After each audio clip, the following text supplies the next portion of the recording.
Кеше өздерін желтоқсандықпыз деп атаған бір топ адам алаңға шықты. Алаңға шыққанда олар Қазақстанда әділдік болсын, саяси репрессия неге күшейіп жатыр Қазақстанда? Мынау Маңғыстауда алаңда тұрған жұмысшылардың жағдайы неге реттелмей жатыр? Қаңтардың шындығы неге тергелмей жатыр?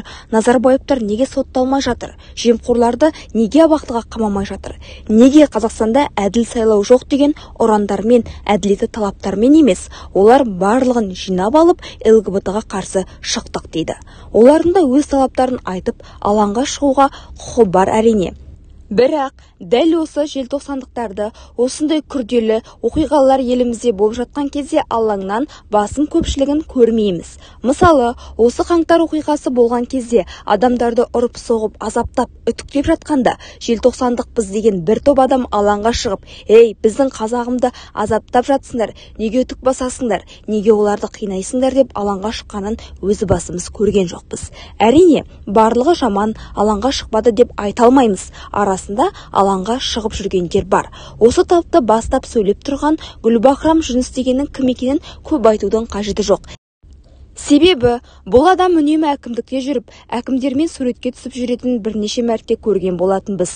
Кезінде біз митингтерге шығып жүрген кезімізде мен алаңға барып бұлардың тас-талқанын шығарамын деп биліктің титушкасы екенін сынап бірнеше рет айтқан болатынбыз. Сол адам аяқ астынан алаңда жүр. Айтпағымыз, күйіп тұрған мәселе жетеді қазіргі таңда. Маңғыстауда 5 ойылдың компаниясының жұмысшылары 2 айдан асты әлеуметтік әділдікті талап етіп алаңда тұр. Назар аударып жатқан бірде-бір депутат не шенеунік жоқ. Одан бөлек, жабық соттарды барлығымыз көріп отырмыз. Қаншама саяси тұтқындарды түрмеге қамап тастап жатыр. Кешегі Думаның сотын алыңыз. Сол Думаның сотына желтоқсаншылар жиналып барды ма? Бір-екеуінен басқасын көрген жоқпыз мысалы. Одан бөлек, Назарбаевтар шалқып сыртта еркін жүр. Неге соларды жауапқа тарту керек деп шығып жатқан жоқ? Қаңтардың шындығы ашылу керек деген қаншама талаптар бар. Оны да біз көріп тұрған жоқпыз осылардың шығып жатқанын.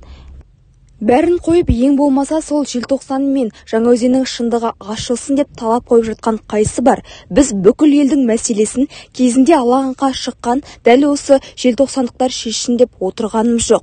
Бірақ енді біз де қаңтаршымыз. 2022 жылы қаңтарда барлығымыз алаңға шықтық. Яғни қаңтаршымыз деп айтуға құқымыз бар. Бірақ енді желтоқсандықпыз дегенді кейбір азаматтар кәсіпке айналдырып алған сияқты көрінеді. Өздері соны жамылып алып, жеке-жеке үйім құрып алып, бөлініп алып әкімдікке жұмыс жасайтындар бар мысалға. Адалдары да бар. Сайлау Лепесов, Анар Мұхамеджанова деген сияқты адал жүрген желтоқсандықтар да бар.